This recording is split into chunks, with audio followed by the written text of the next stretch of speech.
Okay. I'm not going to review the new items.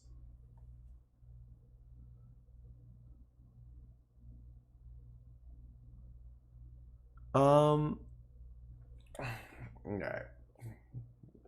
Let me drink some water before I go into this. I don't know how long this is.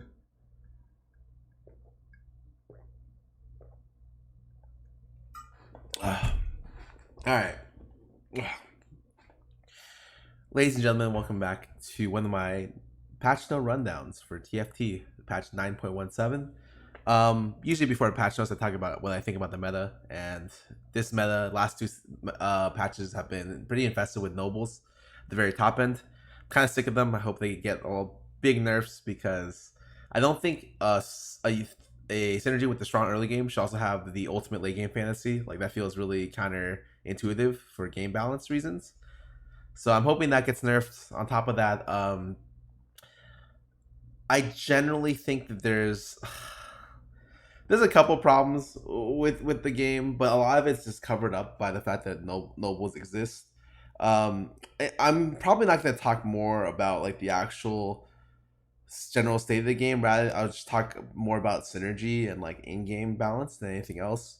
I think a lot of the synergies in the game, it's really difficult to get like the ultra version. Like I think wild, for instance, no one ever wants to go 4 wild unless you're running shapeshifter sorcerers. No one really can go 6 shapeshifters. 6 yordles sucks ass. Same with 6 sorcerers is like actually not bad. You know, I think it's a good like late game fantasy, but it's really hard to get. Except for nobles, which just turns out to be the best in almost every situation. So I think a lot of the meta is seeming really controlled by nobles, especially at the very top end, like top 4. On top of that, I think that anything that happens, like if nobles get nerfed, I think Eve is going to be like a huge dominant threat because I've really played against a lot of Eve recently, and if it wasn't for nobles, I think Eve would just smash like every game, at least every mid game. So this will be pretty interesting. Let's see what we're doing. This week, Pantheon crashed into Convergence as a new champion joined the roster. Also have a series of changes that accumulates and giving some consistency to a few traits. Assassins are getting a mini rework that adds critical strike to their kit at the expense of some damage. Rangers have an increased chance to proc their attack speed bonus. Shapeshifters should transform faster and Yordles should dodge more. Cool. Pantheon, new champion. Dragon Guardian leaps to the ground, crashing out furthest enemies, stunning them for 4, 6, 8 seconds. Enemies in Pantheon's path take a shitload of their health as magic damage. They burn for additional 20%. Their max health as true damage over what the heck is Morello's built into his kit? And okay. Cool. I think it's really dangerous to give a class that gives armor also magic immunity. So the first thing I saw when I realized the origin class combo of Pantheon is like there are some really crazy compositions. Like for instance, nobles that if you can grant, like Leona's part of the noble composition, and like Aesol's part of like mage compositions, and if you can grant those compositions like a damage dealing frontliner at 5 costs that also can potentially give guardians, so it's like a frontline damage dealer, plus that's magic immune as well. It seems pretty nutty. I think that the origin class combination is pretty insane, especially at the very top end. So I'm excited to see how it works out. Just based on last comp, like, or last patch, like let's say if you're running nobles and you run nobles and find a Pantheon, then it could slot in easily right off the bat, right? It's gonna be like your 7th unit because it works with Leona, gives you guardians, and potentially like I could see this quite a bit in compositions that work around mages because it seems like he stuns front lines, adds additional frontline with guardians, works well with Aesol, one of the best mages in the game, and applies a lot of damage and grievous wounds. So probably see this in a lot of Aesol mage compositions, with the ability to add guardian and dragon. Cool. Let's keep going. Systems. The first carousel is now all 2 cost units. I remember fucking Alpha when I told them they should do this, and they were just like, we'll think about it. We'll take your opinion into consideration. But you know what, Scarra? What do you know? You fucking idiot, dude. You're not even rank 1. And now, fucking 7 patches later, They did it. All right. This is just a nice quality of life buff. It just sucks to be the guy going for the random like 1 cost unit. Even if it has a bow, I don't think it's nice. I think just having it consistent, it's like a very small quality of life buff. Honestly, it doesn't even really matter. But you know, I just like saying I'm right because I'm really narcissistic. Ghost armies now benefit from trait bonuses are actually spooky. This is great competitively, like at a top end, but people are going to feel really bad about this, I think, because now that they benefit from trait bonuses, like you're going to be dying faster. So the game, and you're not going to feel good because you're not going to be able to do damage to people. But I think this is like a necessary change because Ghost Army should never have been in the game in the first place. It should never be a free win, in my opinion. So I welcome this change so much. It's just gonna feel bad. I'll be honest. At least for the casual player base, in my opinion. A ghost army is what happens when you have an odd number of units in the game, and what ends up happening is you hit a copy of another player because you can't get matched up directly with someone else. A lot of times, currently in the game, Ghost Army has no trait bonuses, so they're super weak. A lot like Robot doesn't work. Fucking a lot of their items don't work. Yada yada. But now they actually should, and I do think it's really important that it works for the game state. I'll be honest, it's really good. Attack speed cap has now been increased from 2.5 to 5.0 so fast. I love this. I think the idea of having like a stupidly fast attacking unit is hilarious. For people who don't know, the only thing in the game that can currently break attack speed is Blademaster. So Blademaster allows you to have like moments in time where you break like the 3.0 barrier. Because the way Blademaster works is it throws extra autos at faster than the attack speed cap. The other it's different than Ranger bonus, which is like, you know, you just get a shitload of attack speed.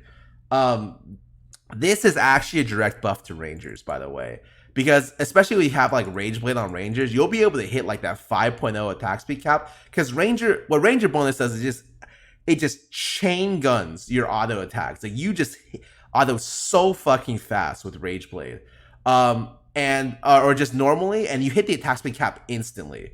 Actually, if you run Rage Blade on Rangers right now, you only really need 2 Ranger buffs to hit the attack speed cap in the team fight. I think now if you have 4, it's likely that you could potentially hit a 5.0 in a team fight, which is great because on top of like Shiv and other stuff, I feel like it was too easy to hit the attack speed cap sometimes with Rangers with the Rage Blade. I think that it's nice that there's a higher, like, I guess, cap. It's cool. I like it a lot. It's definitely a soft buff to Rangers. I like it. It's good. But it just makes the value of Rage Blade higher for everything. Like, even for Blademasters, Rage Blade is going to be nice. And to be honest, you're probably not going to hit 5.0 nearly as much as you think. It really is for those fringe case scenarios where you have like 6 Blademasters or like 4 Rangers with Rage Blade. Like, is the only time you're ever going to be able to hit this cap. Anyways, let's keep going. Assassins. So, okay, they're reworked out a bit more consistently. Increase the delay before assassin jumps so they can access the backline more often. Great. Trait bonus. They sacrifice crit damage for more crit chance. So you have baseline 10% crit chance in the game, or 25. So one every 4 autos. This makes 35, which is 1 in every like 1 every 3 autos, give or take. And this gives 50% chance to crit. They make it so assassins have more consistency in their autos. I actually don't really care about consistency. I feel like if you're playing assassins, like, you live for that crit. Like, that fat ass crit, you're like, oh yeah, 3k, but like you hitting it more or less, like, I don't really care too much about that RNG aspect of assassins. I'm not gonna lie. But the increased delay before assassin jump is really important. I think right now assassins are really bad at being able to be consistent. Like, a lot of times they block each other, you don't de-corner at all, and that's the biggest problem with assassins is, like, if you position correctly and their backline doesn't move forward, you can never get your assassins to attack like the squishy backline.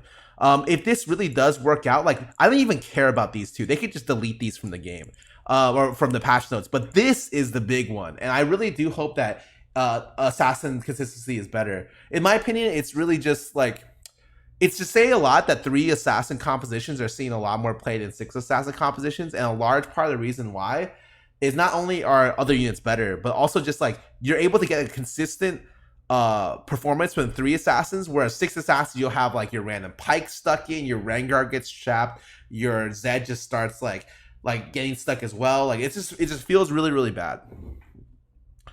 Oh yeah, let's keep going. Hextech. I've always advocated for Hextech to be down to 5 seconds. I think for 2-piece proc. I don't think that the 4-piece proc duration should be decreased, because I think look, if you're gonna break your if you're gonna go like Camille, Jace, and you're gonna get Jinx and Vi, you deserve 8 seconds, you know, because like that is a really hard composition to run, and I applaud you for making a composition that unique. Like good shit, man. I do think that 2-piece Hextech is too oppressive at 8. I would like them to tone it down to something like 5 or 6. But yeah, I mean, honestly, no one's gonna build 4 unless you're crazy. Any nerf to the 2, which this is technically a nerf to both 2 and 4, is nice. 1 second off doesn't feel like a lot, but it's actually quite significant, especially if you saw my last game. I had 3 GAs, and there's a lot of situations where my Morgana barely lived because like at the 8-second window, and at the 7-second window, like it's very consistent. I would have preferred something more like 6 seconds at level rank 1 to 6 or 5 seconds at rank 1. Probably 6 is more safer, to like 8 at 2 with the 2 hex. But I welcome any kind of nerf to Hextech 2-piece. So this is more than a 10% nerf. It seems bad because it's 1 second, but it's pretty important. Let's keep going. Nobles, tapping on their power a little bit.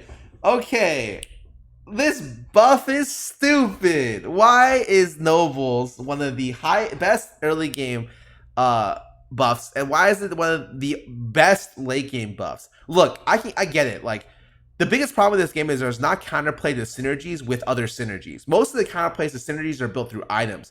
Guess how you counterplay a dragon if you're a mage? Well, you run like Morello's red buff, or you throw like, you know, a Draven in your composition. You counterplay Nobles by like, you know, Void technically is their main counter pick. I guess that's like one of the only counter picks that kind of consistent through synergies. You counter Yordles through RFC, stuff like that. Like you counter demons with like double Negatron. You don't really counter them anyway else. And so it's like really obnoxious to me that Nobles have both armor and magic resist. I see Nobles as like a buff that should be like very geared toward one or the other. Like generally speaking, like if this gave 70 armor and like 35 MR, I'd be like, hell yeah, that means my mages and the magic damage units that I'm gonna deal are gonna eat up Nobles.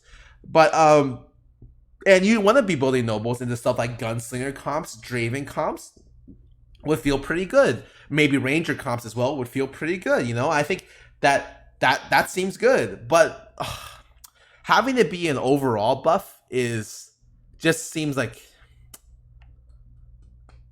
bad. Now, don't get me wrong, the nerfs are pretty significant. The healing goes down by quite a bit, which is relevant because a lot of times you can skip BT for IE and do quite well. Additionally, you can reduce never mind. I think it's just the armor, MR, and the healing do matter quite a bit. Like the reductions for this are pretty important. It just sucks because like the way I see the history of Nobles is that it started out with 100 armor and no one knew how to play the game, and all the Nobles sucked. Like the individual units outside Garen, which was super OP, sucked ass. Fiora got 3 buffs. 2 buffs? 3 buffs, I think. Garen got attack speed buff after his nerf. I think every noble unit got buffed attack speed wise. Leona got passive armor with a singular unit, which was good. Kale got like 2 nerfs, but like for the most part, every other unit got buffed. Lucian got a 95 base damage buff that got reverted last patch. And because Nobles are so strong, because they made it now affect armor and MR, they've had to go back and like hit the Nobles on the head. They're like, oh shit, we overbuff Lucian, bah! Oh shit, we overbuff like Kale, bah, bah, you know? Like where it's like a lot of the power is because they made the synergy so strong, they buff the individual units, and then they're going backwards to nerf the individual units because the synergy is so good. And like, that's kind of what I fear for stuff like Wild. Like they keep buffing Wild and like Wild units, and I think 2 Wild is like borderline broken. Like Nidalee and early Nidalee and early Ahri. Ahri's like disgusting. What a unit, you know? And they keep buffing Wild, and I'm just like, look, the Wild itself is like bad because when you get 4 Wild, it doesn't really help any of the 4 units. So 4 of your 6 units are more benefited by 4 Wild than 2. And I feel like what's going to happen in the future is that Wild is going to get buffed to like actually affect 4 units, and they're going to have to go backwards to nerf all the individual Wild units they buff, because already right now they're too good. Sorry, I kind of tangented there, but yeah, that's how I feel about Nobles right now. It came out, the units and the synergy came out kind of weak. They buffed all the units, they buffed the synergy, and they're having to go backwards and nerf all the units because the synergy is too good. And you know what? I just think that feels kind of bad from a balance standpoint. Anyways, let's keep going. Rangers, double attack speed goes from 30 to 70%. I'm okay with this. You know, I like Rangers. I think Rangers are already pretty good. I don't want to see too many more buffs, especially if we're nerfing other stuff. Rangers, I feel like, are always like an above, like kind of an average above average composition, and I don't want to give any more power to them, especially, I don't want to give any more power to them, you know? They're usually kept down by stuff like Assassins. So Assassin consistency buff usually makes Rangers overall feel pretty bad about their lives. But you want to be really, really careful about buffing Rangers, because they're definitely something that is, I would say very, very meta in multiple different, and like especially in Korea, the Korean region uses a lot of Rangers, and they're definitely better than people give them credit for, especially in NA. Shapeshifters will make it easier for shapeshifters to transform. Okay, 15 Jace armor increase. Jace will transform at max mana, even if there's no one range to knock away. Shyvana goes down. Gnar goes down. Okay, stop buffing Gnar, dude. Gnar is so fucking good. What? Like Gnar is incredible. Like every time. Dude, Gnar got like a 40 AD buff last patch. Gnar got like a total mana buff. Gnar is actually great. Like, holy moly, calm down. The stuff I will say is I think that Jace needed a buff for sure. Jace is a unit that's like, I think Jace and Camille are pretty underwhelming units. The units that are in line for buffs soon. I think that like him getting buffs is something that I strongly approve of. I'm not going to say Shyvana buff. I like Shyvana buff as well, and I like the Nidalee buff. Nidalee, I don't think really needed it. Jace, meh. Jace needed it for sure. Shyvana, I would say, it's okay. She could use it, but I would say she's like an average, slightly above average unit. And Gnar, I would say, is an above average unit. Doesn't really need many more buffs. But you know what? Whatever. I like playing shapeshifters. It's good. So, Yordles, dodge chance. 35% and 60. They keep buffing Yordles, but you know what? 6 Yordles sucks ass because the problem is at some point the numbers are so high you're just gonna slam Yordles into your comp. But right now you can only run 3 Yordles because 6 Yordles has Trist, and Trist is not effective in any sort of Yordle composition ever. When you run Yordles, the only synergy you can get is at 7 you can get mages, at 8 you can get elementalists. And you can get, also at 7, you can get Jinx for gunslingers. But to be honest, it's not very good for your composition. So the difference is, and I'm going to talk about this right here. And I'm going to say I'm not going to talk any more about this. The new item that they're introducing in 9.18 allows you to change and add a new Yordle into the lineup. That is going to make 6 Yordle comps very, very, very scary, in my opinion.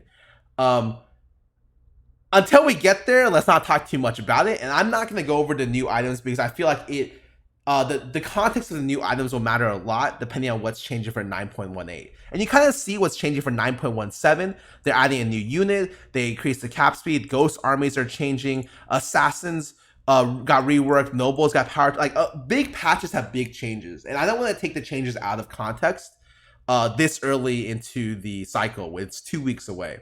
So this is the only time I'm going to talk about it. I'm just going to say the biggest problem I have with Yordles is just that Trist is not good, doesn't fit the composition. But like that's getting solved in 2 patches from now. So something you want to keep in mind. I don't necessarily think Yordles needed a buff right now. If anything, I would say only the 6 Yordles needed a buff. The 3 Yordles are good. I see a bunch of compositions run 3 Yordles, stuff with Kennen, stuff with like Night Mages runs 3 Yordles a lot. And you can run 3 Yordles with brawler mages too, like it's or shapeshifter sorcerers can sometimes run it, but not I guess not really because you want Shyvana and they still, but like you can run like some sort of brawler mage composition, void brawler mage composition with Yordles as well. And so I don't think 3 needed to be buffed. I do think 6 needed a buff as well. Anyways, let's keep going. Graves adjusts his interaction with Rapidfire. He maintains his range bonus, but now narrows his bullet spread like a shotgun choke. Oh, so does it spread like this?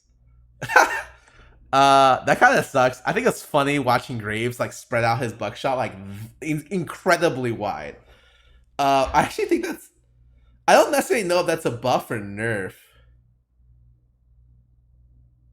He can do further damage, more damage to further away units.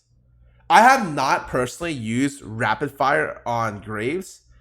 So I don't necessarily know the context of it. You guys are saying it's a nerf. I'm gonna just take your word for it. This is something that I don't want to talk too much about because I've not personally used rapid fire Graves.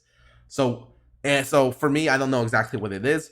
Warwick, you remember how we talked about wild units and how they're already good? Warwick is kind of one of the more underwhelming tier 1 tank units, so you know what, I'm not too opposed to it. However, Warwick is a huge synergy enabler in Rengar compositions, in brawler compositions, and wild compositions. I don't necessarily think Rengar needs buffs because he's so core in a lot of compositions that like he's like Lissandra, right? You pay a tax for being in Elementalist and like this. Okay, I can't say Gameplay because Gameplay's actually broken as hell, and I heard he's getting nerfed in this patch. But like you pay a tax for being like flexible with a lot of different comps, and I think that like Warwick, you know, doesn't necessarily need buffs because of that. 50 health, you know what? Sure, give it to him. I'm not gonna complain. Lissandra, let's talk about shitty units. Lissandra got buffed. Remember, so in my item run breakdown, I said never to stack this unit because she's ass.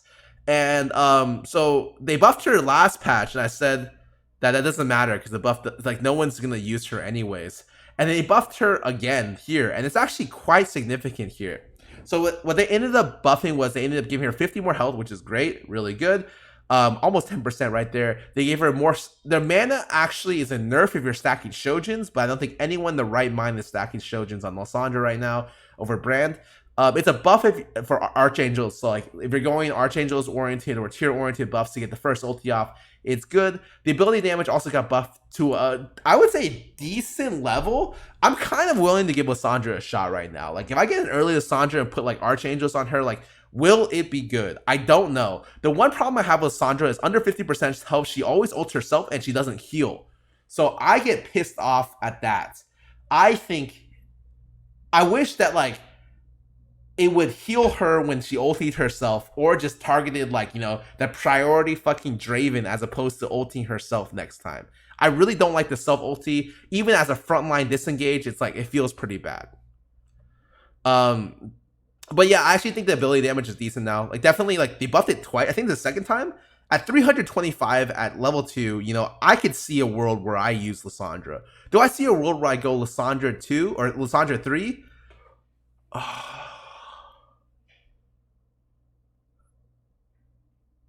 Maybe for a YouTube video. But like it's a 2 cost minion. I might actually do it. Like at 2 costs, I can see a world where you go Lissandra 3 because it's only 612 extra gold as opposed to more than that.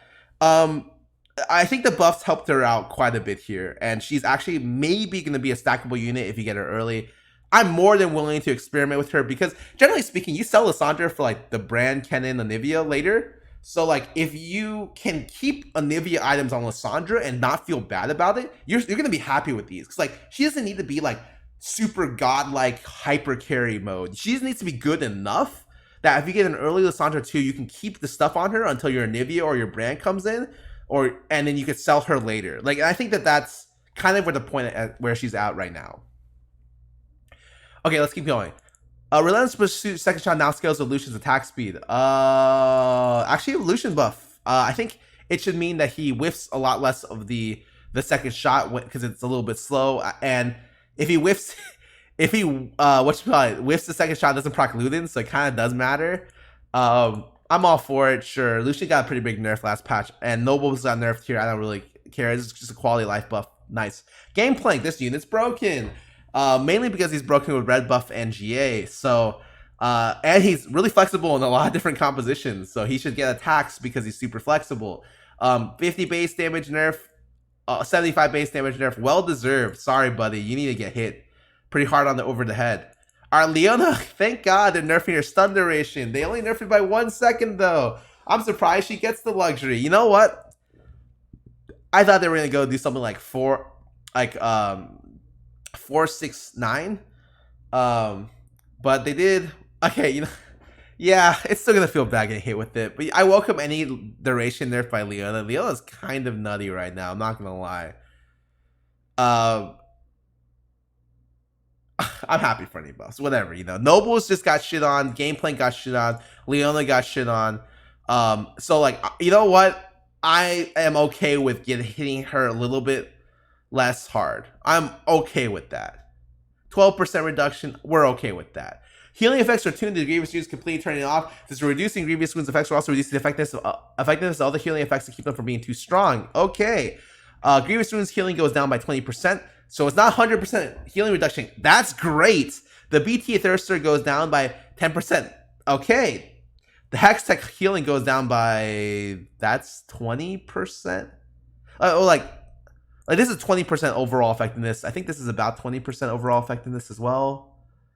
I can't do math. Don't worry. So like, it's give or take. You know, just fudge the numbers a little bit. Swain healing goes down. Great. I think Swain's broken.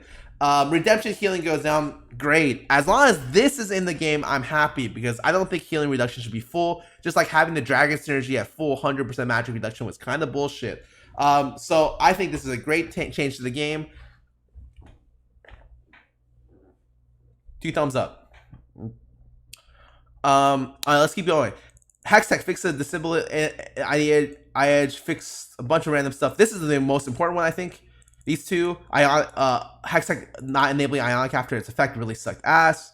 Improved the Shyvana ability logic. She now looks for spots to jump away that are far away from her target. They said this last patch. She jumped. I tried her. She jumped into the Draven like yesterday. So I'm hoping they really did actually improve this because, well, I think it's funny. I'm not enjoying it that much. Rek'Sai now probably knocks at her target at longer range. Is great. I think it's weird that she just burrows down and just whiffs every time. Fix Warwick spawning new Warwick. Okay, I saw this literally last game. Fix Warwick's ability damage with his bonus AP. Okay. Ari will no longer cast her ability at enemies not in range. I thought this was the case like 4 patches ago, but I think it still happened. Lucian now correctly triggers launch effects on his first auto after his dash. Oh, this was like a bug where he didn't shiv correctly. I guess that's somewhat important. I don't know. I couldn't even tell if this was working or not. But sure, you know, that actually does kind of matter. Fix Luden's not triggering if this target this spell die. What?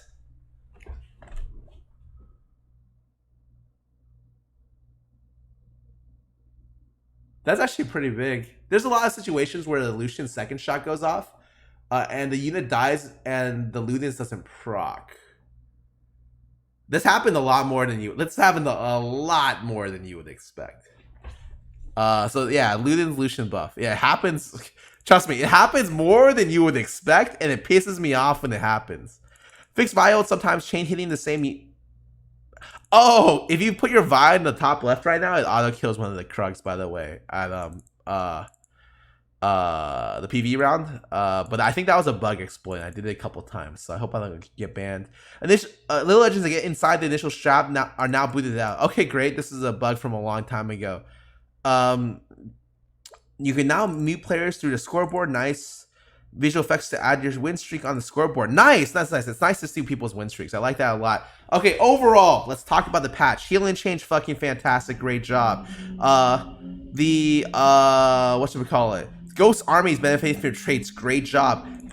Assassin consistency. Great job. Might make assassins too strong, but still, like, I won't care if assassins are weaker if they're consistent, so I don't pull out my teeth because I get people stuck when they jump in. Like, that's just incredibly annoying.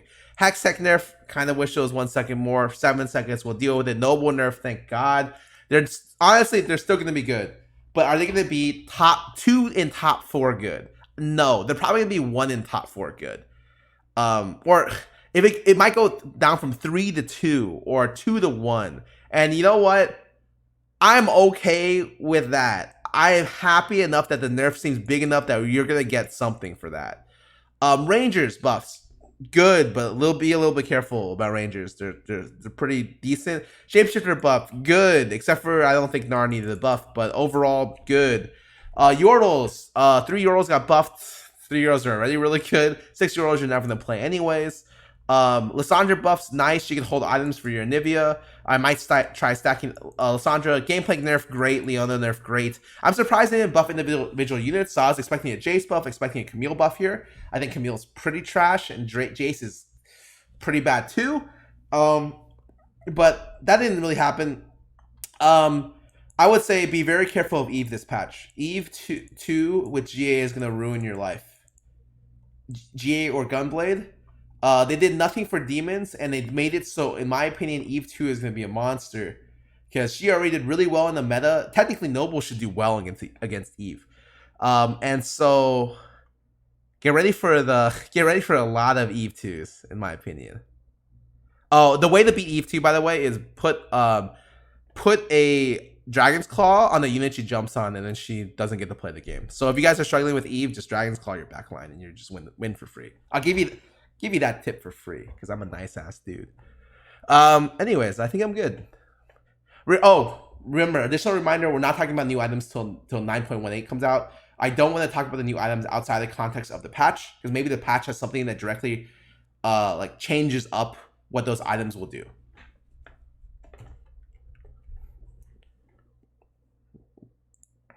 Why are people playing Eve now? Because she's already good.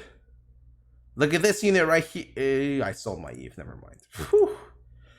Whew.